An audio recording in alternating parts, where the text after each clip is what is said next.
2013년 봄, 전 세계 사람들은 여느 때와 같이 쇼핑을 즐기고 있었다. 만원짜리 티셔츠, 5만원짜리 청바지, 저렴하고 트렌디한 옷들은 우리의 일상을 풍요롭게 만들어주는 것처럼 보였다. 하지만 그 옷에 붙어있는 작은 라벨 뒤에 인류 역사상 최악의 산업재해가 숨쉬고 있다는 사실을 아는 사람은 아무도 없었다. 방글라데시 다카의 8층짜리 건물 라나플라자는 이미 온몸으로 비명을 지르고 있었다.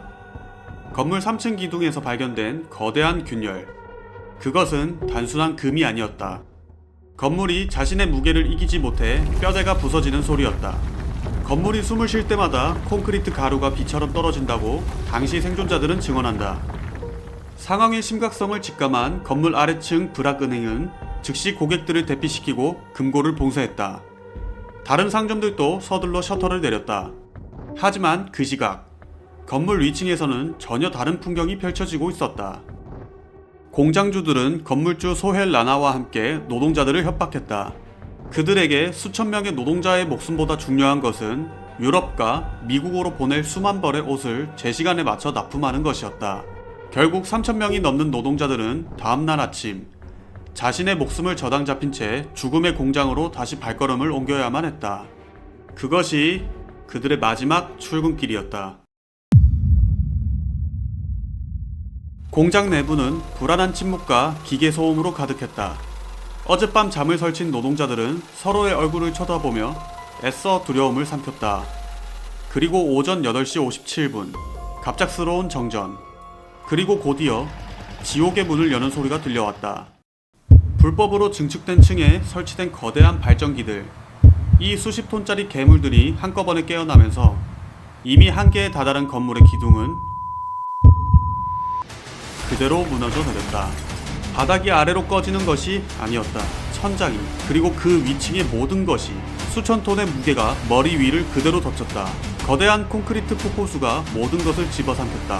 비명을 지를 틈도 없었다. 8층짜리 건물이 팬케이크처럼 겹겹이 쌓이며 완전히 붕괴하는 데 걸린 시간 단 90초.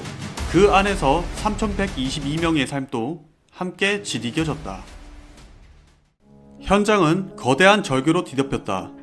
건물 잔해 속에서는 희미한 신음과 살려달라는 외침이, 밖에서는 가족의 이름을 부르짖는 오열이 뒤섞였다.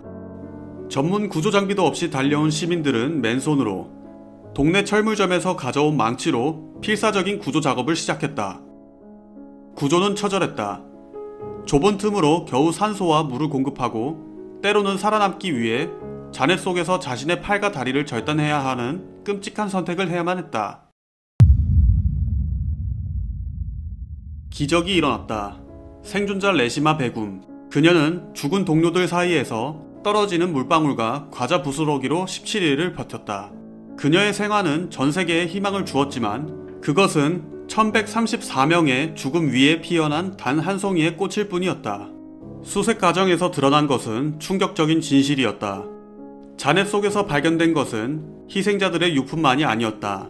우리가 익히 아는 글로벌 패션 브랜드들의 상표, 라벨 뒤에 감춰졌던 탐욕의 증거들이었다. 전 세계 소비자들의 욕망은 방글라데시 노동자들의 목숨을 갉아먹는 괴물이 되어 있었다.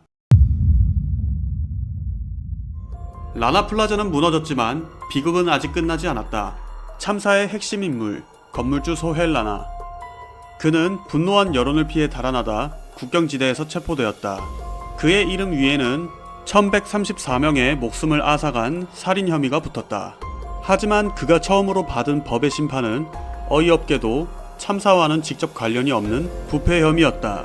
불법 재산을 숨긴 죄로 징역 3년. 수많은 희생에 대한 처벌이라기엔 너무나 초라한 결과였다. 가장 중요한 살인 혐의 재판은 지지부진했다. 10년이라는 시간이 흐르는 동안 방글라데시의 더딘 사법 시스템 속에서 재판은 계속해서 지연되었다. 소헬 라나는 여전히 수감된 채 최종 판결을 기다리고 있으나 희생자 유족들의 가슴에 박힌 못은 아직도 뽑히지 않고 있다. 책임은 소헬 라나에게만 있지 않았다.